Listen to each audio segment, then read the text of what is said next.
Hello guys and welcome back to my channel. Last का जो lecture था हमने सेक्शन 50A पे ख़त्म किया था। आज हम जिस सेक्शन से स्टार्ट करने वाले हैं वो होगा सेक्शन 51। लास्ट लेक्चर में हमने पढ़ा था कि हम किन सिचुएशंस में किसी पर्सन को अरेस्ट कर सकते हैं, whether a private person can arrest और not, what is the procedure of arresting a person, how is the arrest to be made.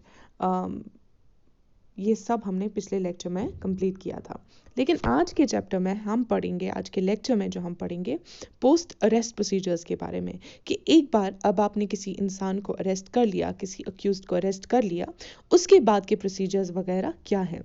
मैं आपको स्पेसिफिकली एक छोटा सा नोट भी दूंगी to write about what are the rights of the accused person. मुझे याद है जब मैं कॉलेज में थी तो ये 10 मार्कर का क्वेश्चन हमारे कॉलेज के एग्जाम में पूछा गया था, what are the rights of an arrested person. तब मैं एक्सपेक्ट करूंगी कि आप अपनी नोटबुक और पेन लेके you will quickly note down the notes when I tell you what exactly is important.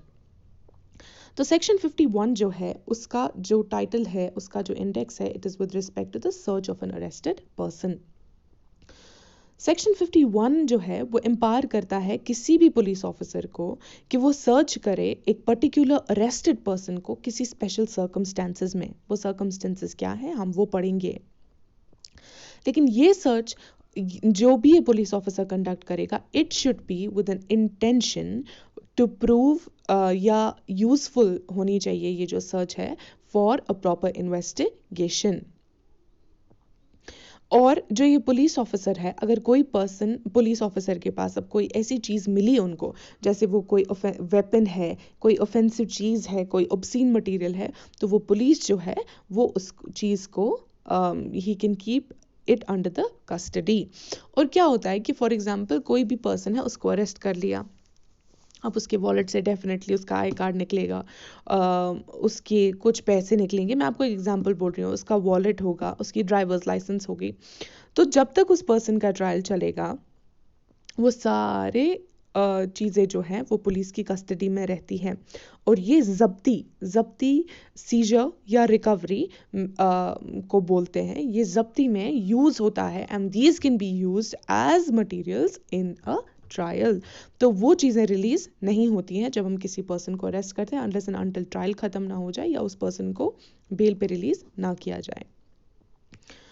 अब सेक्शन 51 जो है वो सर्च ऑफ अरेस्टेड पर्सन से डील करता है। जब हम बेयर प्रोविजन की रीडिंग करते हैं उसमें ये लिखा गया है that whenever a person is arrested bye a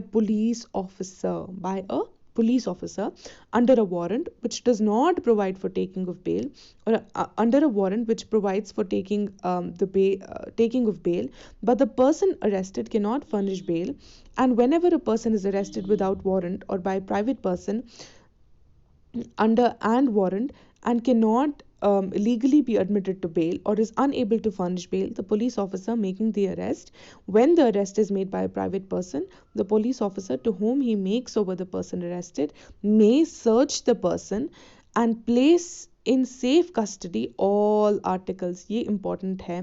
other than exception क्या है? wearing apparel found on him, found upon him, and where any article is seized from the arrested person, a receipt showing the articles taken in possession by the police officer shall be given to such person.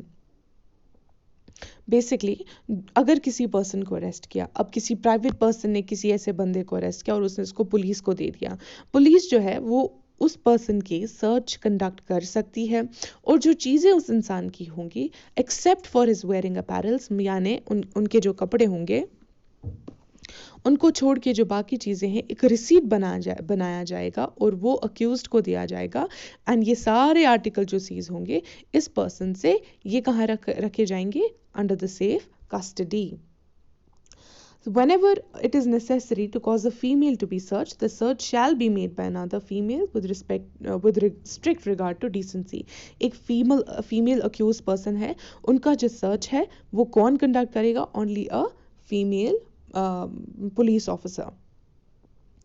Section 52 deals with the power to seize offensive weapons. The officer and other person making any arrest under this code may take from the person arrested any offensive weapon which he has about his person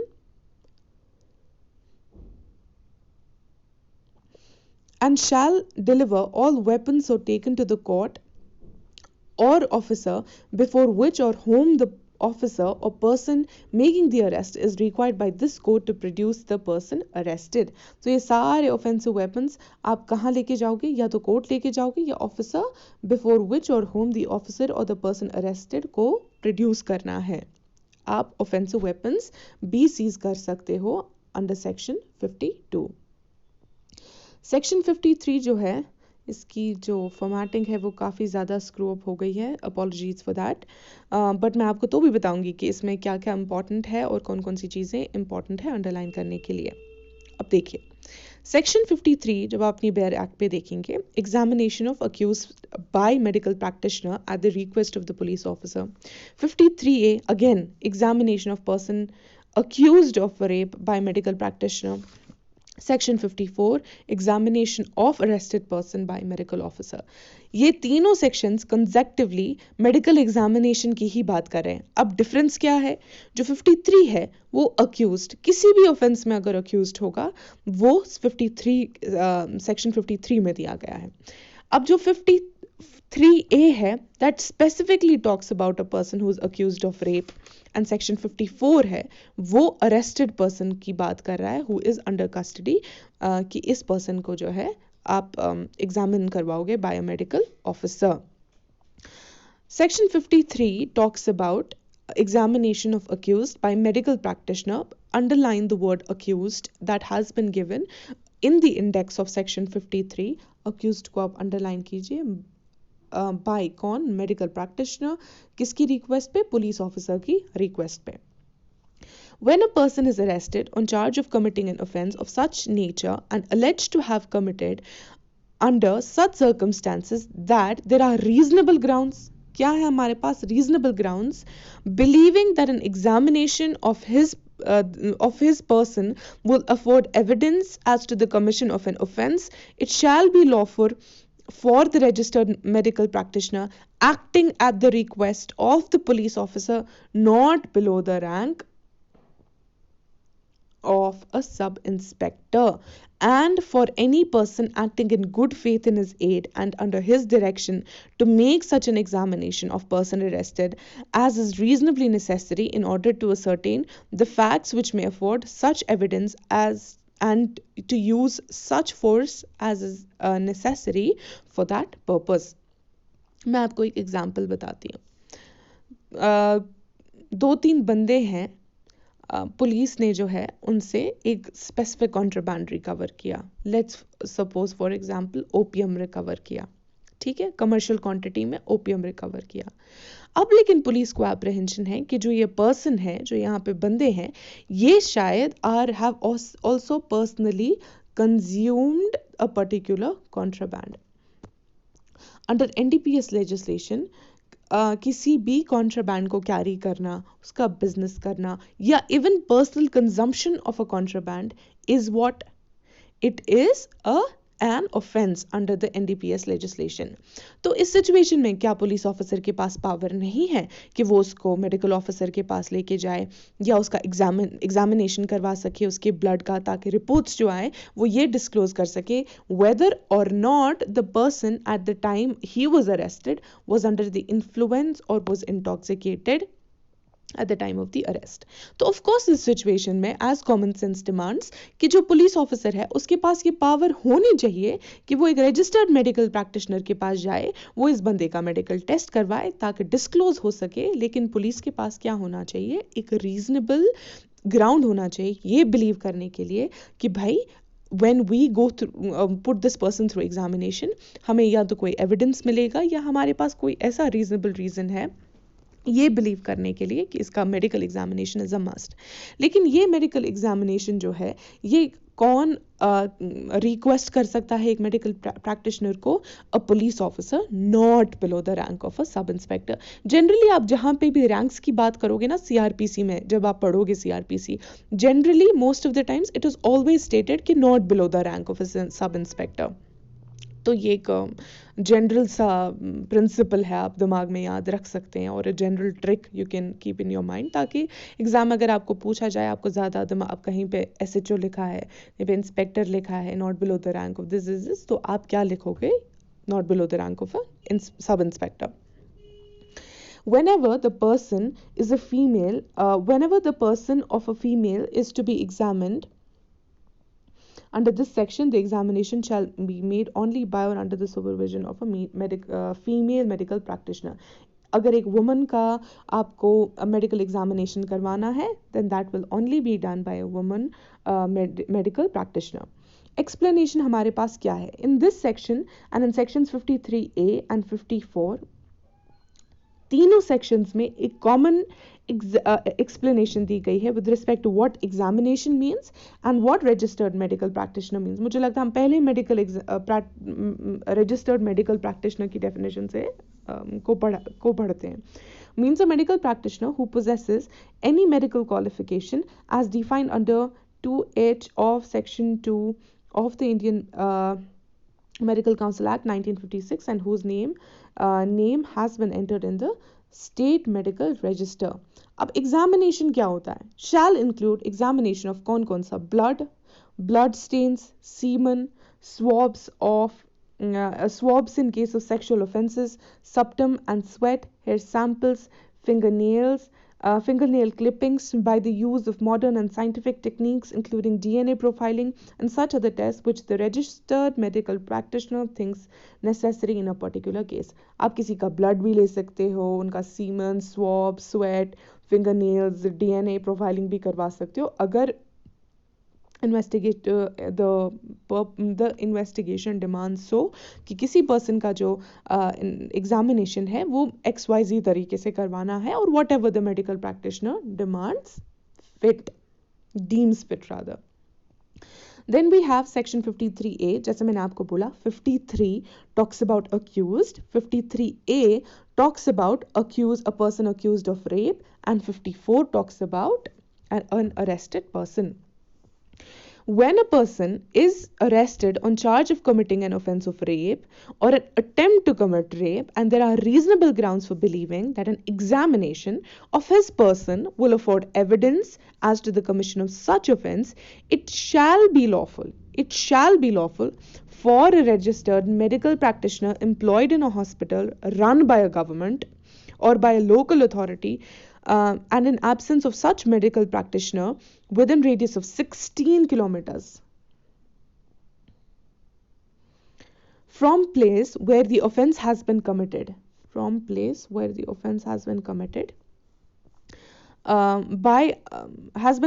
by any other registered medical practitioner acting at the request of the police officer. Again, rank क्या है? Not below the rank of a sub inspector. And for any person acting in good faith in his aid and under his direction to make such examination of the arrested person and to use force as is reasonably necessary for that purpose. कभी कभी आपको force का भी use करना पड़ता है कि कभी taking blood, some people are really scared of needles. अब कोई accused वहाँ पे हंगामा करेगा तो yes, a police officer can use force. तो जब हम किसी पर्सन की बात करते हैं जो अरेस्ट हुआ है because there is an acquisition of rape against this person, तो इमीडिएटली जो है उस पर्सन को लिया जाएगा किस चीज़ के लिए, और जहाँ पे रीजनेबल ग्राउंड्स हैं ये बिलीव करने के लिए कि इसके मेडिकल एग्जामिनेशन से हमें क्या पता चलेगा, कोई एविडेंस मिलेगा that discloses the commission of the offence, तो a person not below the rank of a sub inspector, किसी भी मेडिकल प्रैक्टिशनर जनरली किसी स्टेट रन एक गवर्नमेंट हॉस्पिटल में वो जाएगा और वो क्या करवाएगा, इनका टेस्ट करवाएगा. किसका टेस्ट करवाएगा? एक अक्यूज्ड पर्सन का, अगर रीजनेबल ग्राउंड है बिलीव करने के लिए that it will disclose the commission of an offence, और वो उस सिचुएशन में फोर्स भी यूज कर सकता है. अब ये भी बोला गया है विदिन 16 किलोमीटर्स, माने जहाँ पे फॉर एग्जाम्पल आप जहाँ पे हैं वहाँ पे ऑफेंस हुआ है, and within the 16 kilometers of that, immediately the accused person shall be taken for a medical examination. ये दिया गया 53A में. अब इसका सबसेक्शन 2 हमें ये बोलता है कि जो registered medical practitioner है ये विदाउट कॉजिंग एनी डिले, किसी भी विदाउट कॉजिंग एनी डिले, और शैल का मतलब ये मैंडेटरी है. It is not a discretionary, it is not a discretion that a medical practitioner has. Examine such person to prepare a report of the examination giving the following particulars. अब कौन कौन सी चीज़ें होंगी? Name and address of the accused. अगर आप में से किसी ने अपने लॉ स्कूल में इंटर्न किया है, किसी भी ट्रायल कोर्ट के वकील के पास, या आपने हाई कोर्ट में जाके प्रैक्टिस किया, सुप्रीम कोर्ट में, और आपके पास कोई 376 का मैटर होगा, आप ज़रूर ये एक डॉक्यूमेंट देखोगे जहाँ पे एक फाइल के साथ हमेशा होता है कि हमने इस बंदे का जो है वो हमने इसका मेडिकल टेस्ट करवाया था. It is mostly present in the files. हमने ये टेस्ट करवाया था, इसका ये नाम है, इसकी ये एज है, इसके जो बॉडी पे मार्क्स वगैरह पर्सन की बॉडी पे है, and all of that. Description of material taken from the person of accused for DNA profiling, other material particulars in reasonable detail. In fact जो प्रोसिक्यूट्रिक्स होती है, मतलब जिस पे कमीशन ऑफ रेप हुआ होता है, उस वुमन का उसका जो अल्ट्रासाउंड है, यूएसजी करवाते हैं, उसका वजाइनल स्वॉब्स लेते हैं. There is actually a proper medical examination that even the prosecutrix goes through जब भी there is an accusation against a person or when she accuses a person of a particular crime. The report shall state precisely the reasons for each conclusion arrived at. और हमेशा जो वो medical report होती है उस पर लिखा होता है. फॉर एग्जांपल कोई प्रोसिक्यूट्रिक्स है कि इसकी बॉडी पे ये मार्क था, इसके फॉर एग्जांपल इसके बैक पे ये मार्क था, इसके आर्म पे ये मार्क था, या वेदर द वजाइनल स्वॉब्स जो लिए गए हैं, whether there is a presence of semen वगैरह, ये सब हमें एक पर्टिकुलर डॉक्यूमेंट में होता है. किसी भी फाइल में इफ इट डील्स विद 376 तो आप हमेशा ये डॉक्यूमेंट्स देखोगे. The exact time of commencement and completion of the examination shall also be noted in the report. Time भी लिखा जाएगा. तो कौन कौन सी चीज़ें हम क्विकली रिवाइज करेंगे. सबसे पहले नाम of the accused, name and address, उसका नेम, उसकी age, marks of injury, description की कौन कौन सी चीज़ें हमने इसकी बॉडी से ली थी, हमने कोई ब्लड सैंपल लिया था, कोई हेयर लिया था, कोई नेल क्लिपिंग्स ली थी, वो सब लिखा जाएगा. या कोई ऐसा मटेरियल जो मेडिकल प्रैक्टिशनर को ईजी लगता है कि ये इम्पॉर्टेंट है फॉर द प्रॉपर इन्वेस्टिगेशन या कोई चीज़ और डिस्क्लोज करने के लिए. वो ये भी जो रिपोर्ट है वो डिस्क्लोज करेगी कि रीज़न कि हमें क्यों लगता है कि कोई चीज़ अगर अलेज की गई है उस रिपोर्ट में तो हमें क्यों लगता है, हमारे पास क्या एविडेंस है. Exact time of the commencement and completion of the examination, किस टाइम पे एग्जामिनेशन हुआ, कितनी देर एग्जामिनेशन हुआ, कब ख़त्म हुआ. इनफैक्ट जो ये सारा जो होता है ये रिपोर्ट में लिखा गया होता है. The registered medical practitioner shall without delay forward the report to the IO investigating officer and shall forthwith forward it to the magistrate referred to it in section 173 as part of the documents referred in clause A of subsection 5 of that section. Then section 54 deals with examination of arrested person by a medical officer. When any person is arrested, he shall,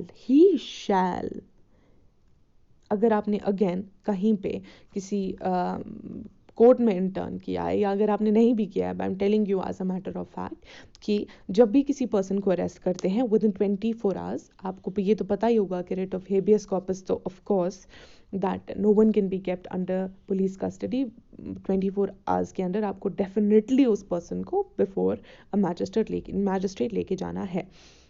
तो जब magistrate साहब देखते हैं कि oh this person was arrested yesterday, वो हमेशा ये question police officer से पूछेंगे कि आपने इस बंदे का मेडिकल करवाया कि नहीं, आप बताइए मेडिकल कहाँ से करवाया, रिपोर्ट कब आएगी. ये सब क्वेश्चंस हमेशा रिमांड देने से पहले जो जज साहब हैं वो हमेशा पूछते हैं किसको, पुलिस ऑफिसर को. When any person is arrested, he shall be examined by a medical officer in service of central या state government, मतलब ये हमेशा एक government hospital से ही होगा. And in case the medical officer is not available by a registered medical practitioner as soon after the arrest is made, provided that where the arrested person is a female, the examination of body shall be made only by or under the supervision of a female medical officer, and in case the female medical officer is not available, by a female registered medical practitioner. The medical officer or a registered medical practitioner so examining the arrested person shall prepare the record of such examination, mentioning therein any injuries or marks of violence upon the person arrested and the approximate time when the injuries or marks have been inflicted. Where an examination is made under subsection 1, a copy of report of such examination shall be furnished by the medical officer or registered medical practitioner, as the case may be, to the arrested person or the person nominated by such arrested person. Short में 2-3 बातें. Number 1, medical examination arrested person का 100% होगा, mandatory provision है, लेके ही जाना है. कौन से हॉस्पिटल लेके जाओगे? गवर्नमेंट हॉस्पिटल लेके जाओगे, ठीक है. फीमेल होगी, उसको आप मेल के थ्रू एग्जामिन नहीं करवा सकते, it has to be through a female medical practitioner, ठीक है. तीसरा ये बोल रहा है कि मेंशन किया जाएगा डेट, टाइम, कब तक हुआ, कोई वायलेंस का मार्क था, इंजरी का मार्क था, वो भी लिखा जाएगा. और जो ये कॉपी है, ये रिपोर्ट जो मेडिकल प्रैक्टिशनर हमें फर्निश करेगा, ये तो अरेस्टेड पर्सन को भी देगा या उस पर्सन को जो नॉमिनेट अरेस्टेड पर्सन करेगा कि भाई इसको मेरी ये रिपोर्ट तुम दे दो. Then section 54A, identification of person arrested. When a person is arrested on charge of committing an offence and his identification by any other person or persons is considered necessary for the purpose of investigation of such offence, the court having jurisdiction may, on request of the officer in charge of a police station, direct the person so arrested to subject himself to identification by any person or persons in such a manner as the court may deem fit. मुझे इससे crime petrol का एक episode याद आ रहा है कि I don't even remember what it was, but I think it एक murder और डिकॉइटी का केस था. उसमें जो एक वुमन थी, she remembered the face of the person who had committed the offence. तो जब पुलिस अब उसके माइंड से स्केच लेके उन्हें स्केच बनाया, फिर उसकी शक्ल के 10 लोगों को अरेस्ट कर लिया. And then the woman was kept in one room और उसको बोला गया बताओ इनमें से कौन सा बंदा है जिसने मर्डर या डकैती की थी. वही वो यहाँ पे भी बोला गया है कि जो पर्सन अरेस्ट किया जाएगा वो सब्जेक्ट करेगा खुद को किस चीज़ के लिए? आइडेंटिफिकेशन के लिए. जहाँ पे ये ज़रूरी है कि उस पर्सन को आइडेंटिफाई किया जाए ताकि डिस्क्लोज हो सके कि whether the offence has been committed by that person और not. Then provided that if the person identifying the person arrested या जो person अब identify कर रहा है वो mentally या physically disabled हो, तो ये identification कैसे होगी? Under the supervision of judicial magistrate. वो magistrate क्या करेंगे? Who shall take appropriate steps to ensure that the person identifies the person arrested using methods that the person is comfortable with. Provided further that if the person identifying the person arrested is mentally or physically disabled, the identification process shall be videographed. अब अगर जो person identify कर रहा है वो mentally या physically disabled है, तो उस सिचुएशन में क्या होगा? तो ये सारा जो ये आइडेंटिफिकेशन का सिचुएशन है ये किन की सुपरविजन के अंडर होगा?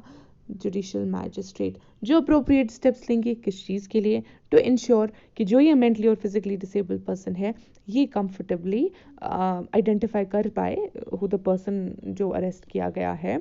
एंड जहाँ पे ये पर्सन जो आइडेंटिफाई कर रहा है वो मेंटली या फिजिकली डिसेबल्ड है, तो जो सारा प्रोसेस होगा it shall be videographed. Then section 55 deals with the procedure when police officer deputes subordinate to arrest without a warrant.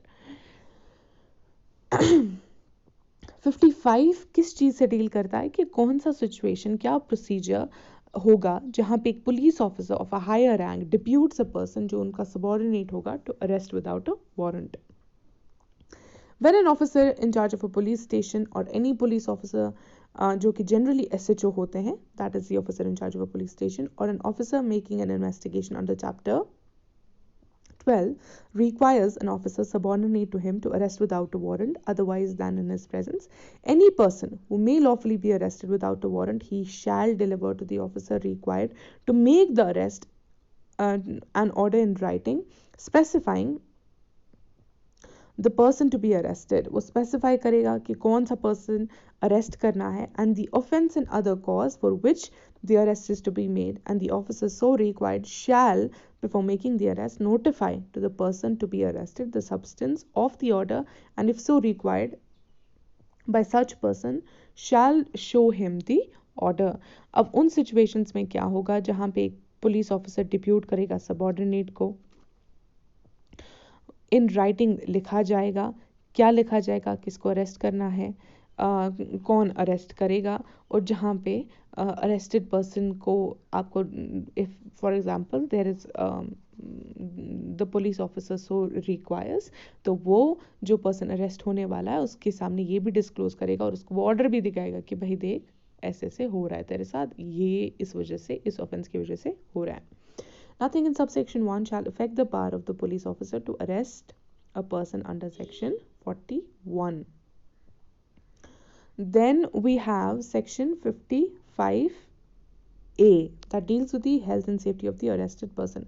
It shall be the duty of the person having the custody of an accused to take a reasonable care of the health and safety of the accused. ठीक है, कोई भी rocket science नहीं है इसमें, basic English वाले भी समझ जाएंगे क्या लिखा है, मतलब जिनको बेसिक इंग्लिश आती है, बहुत ही बेसिक लैंग्वेज में, मुझे नहीं लगता इसमें कुछ भी एक्सप्लेन करने की ज़रूरत है. Then section 56 deals with person arrested to take before magistrate or officer in charge of a police station. काफ़ी important section है, एक के बदले 10 टिक मारिए इस सेक्शन में और लिख के लीजिए कि ये बहुत इंपॉर्टेंट सेक्शन है, आपके MCQs में पूछा जाएगा, काफ़ी इंपॉर्टेंट सेक्शन है 56. Person arrested to be taken before the magistrate or officer in charge of a police station. A police officer making an arrest without warrant shall, without unnecessary delay and subject to the provisions herein contained as to bail, take or send the person arrested before magistrate having jurisdiction in the case or before the officer in charge of a police station. दो चीज़ें आपको करनी है. आपने किसी बंदे को arrest किया, पहली आप उसको officer in charge of a police station के पास लेके जाएंगे या नियरेस्ट पॉसिबल मैजिस्ट्रेट के पास. Then section 57 talks about person arrested not to be detained for more than 24 hours. ये भी काफ़ी important section है. No police officer shall detain in custody a person arrested without warrant for a period longer than, under all circumstances of the case, is reasonable, and such period shall not, in the absence of a special order of a magistrate under section 167, exceed 24 hours, exclusive of the time necessary for the journey from the place of arrest to the magistrate's court. तो with in 24 hours आपको definitely magistrate के पास लेके जाना है, किनको, arrested person को, और ये टाइम एक्सक्लूड होगा, इस टाइम में एक्सक्लूड किया जाएगा वो वाला टाइम जो कोर्ट से लेके मैजिस्ट्रेट के कोर्ट तक, सॉरी, पुलिस स्टेशन से लेके मैजिस्ट्रेट कोर्ट तक लगेगा time, that will be excluded from the time when we calculate the 24 hours from the time of arrest of the person to the time that person is taken to the magistrate. लेकिन 167 में हमारे पास कुछ ऐसी situation है, क्या situations हैं कि जहाँ पे एक मैजिस्ट्रेट है वो स्पेशल ऑर्डर दे सकता है एंड ये टाइम कभी एक्सीड कर सकता है 24 hours. Then section 58, police to report apprehensions. Officers in charge of a police stations shall report to the magistrate or if he directs to the sub-divisional magistrate, किन को, please underline on your bare act, district magistrate या sub-divisional magistrate को, the cases of all person arrested without warrant within the limits of their respective stations whether such person have been admitted to bail or not. Generally जो पुलिस है वो, judiciary और police are not very connected, और जो district magistrate है उनकी authority के अंडर पुलिस आती है, इस वजह से जो भी आप अरेस्ट करोगे विदाउट वारंट, वो डिटेल्स जो officer in charge of a police station है वो फर्निश करेंगे, किनको, डिस्ट्रिक्ट मैजिस्ट्रेट को या SDM साहब को, सब डिविजनल मैजिस्ट्रेट को. Then discharge of a person apprehended. No person who has been arrested by police officer shall be discharged except on his bond, on his own bond या तो personal bond देना है या on bail and under special order of the magistrate. अब मैं आपको special order of the magistrate की example देती हूँ कि magistrate for example कोई there is a procedural impropriety and for example कोई ऐसी प्रोसीजरल इम्प्रोप्राइटरी है that goes to the root of the case, और मैजिस्ट्रेट को लगेगा भाई क्या अरेस्ट है, ये नहीं होना चाहिए था, इस पर्सन को अरेस्ट नहीं करना चाहिए था पुलिस को अरेस्ट, तो magistrate can make an order for the release of this person. अब कोई पर्सन है जिसको बेल मिली है, या तो मैजिस्ट्रेट साहब उनको बोलते हैं भाई पर्सनल बॉन्ड दे दो, या विद श्योरिटी बेल बॉन्ड्स दे दो, और उस पर्सन को रिलीज किया जाता है from the custody. Power on escape to pursue and retake. If a person in lawful custody escapes or is rescued, the person from whose custody he escaped or was rescued may immediately pursue and arrest him in any place in India. The provisions of Section 47 shall apply to arrest under subsection 1, although the person making any such arrest is not acting under a warrant and is not a police officer having the authority to arrest. कोई person है वो lawful custody से भाग गया, police की custody में था, भाग गया, तो पुलिस उसको कहीं भी इंडिया के किसी भी कोने में फिर से अरेस्ट कर सकती है और उसको फिर से अपनी लॉफुल कस्टडी में वापस से ले लेगी। ठीक है। सेक्शन 47 जो है वो डील करता है specifically with search of a place entered by a person sought to be arrested. तो जो प्रोविजंस ऑफ सेक्शन 47 है वो that will be shall apply to the arrest under subsection 1। मतलब किसी भी बिल्डिंग वगैरह में आपको एप्रीहेंशन है कि जो ये पर्सन है ये भाग गया हमारी लॉफुल कस्टडी से और इस बिल्डिंग या XYZ जगह पे है, then of course the police can enter that place और वो उस पूरी प्लेस का सर्च करेगी। और कल हमने पढ़ा था rather day before yesterday that they can break windows and doors and whatever is necessary for them to enter for the ingress of a particular into a particular place. Then section 60A deals with arrest to be made strictly according to the code। भाई जो भी arrest करोगे ना, it has to be done according to what the provisions have been given under the criminal procedure code। अगर अब नहीं किए तो क्या होगा, ट्रायल विशिएट हो जाएगा, नहीं, ट्रायल वॉइड होगा कि नहीं। But of course procedural impropriety form convictions कम होती है उसके बेसिस पे। जैसे मैं आपको एक बात बताऊं, किसी बंदे ने कोई क्राइम किया, अब for example he is accused of rape, ठीक है। अब अगर अब आपने उसको उसके मेडिकल टेस्ट वगैरह नहीं करवाए, you will never be able to confirm the story कि whether he actually committed a particular rape और नॉट, राइट। या DNA प्रोफाइलिंग करवानी है, फिंगरप्रिंट्स मैच करवाने हैं, उससे see the better you are with procedure, the higher chance there exists that you will be able to do what, that you will be able to actually punish the people who have committed crimes। अब जो इस part में जो मुझे लगता है एक quick सा रिकैप्चुलेशन और इम्पॉर्टेंट है हम सब के लिए for any exam, be it mains में पूछा जाए, बीट आपके सेमेस्टर एग्जाम्स, कि rights of the arrested person पे 10 मार्क्स का क्वेश्चन पूछा जाएगा आपसे, 15 मार्क्स का पूछा जाएगा, and what will you right. तो whoever has tuned in and whoever is watching this, मैं क्विकली आपको बताऊंगी कि आपको कौन कौन से सेक्शंस उसमें लिखने की ज़रूरत है। सबसे पहला हमने अभी पढ़ा section 50 subsection 1 that every person has the right to know the grounds of his arrest, number 1। number 2 we have right to know the grounds of arrest, ये मैंने आपको बोला। then we have that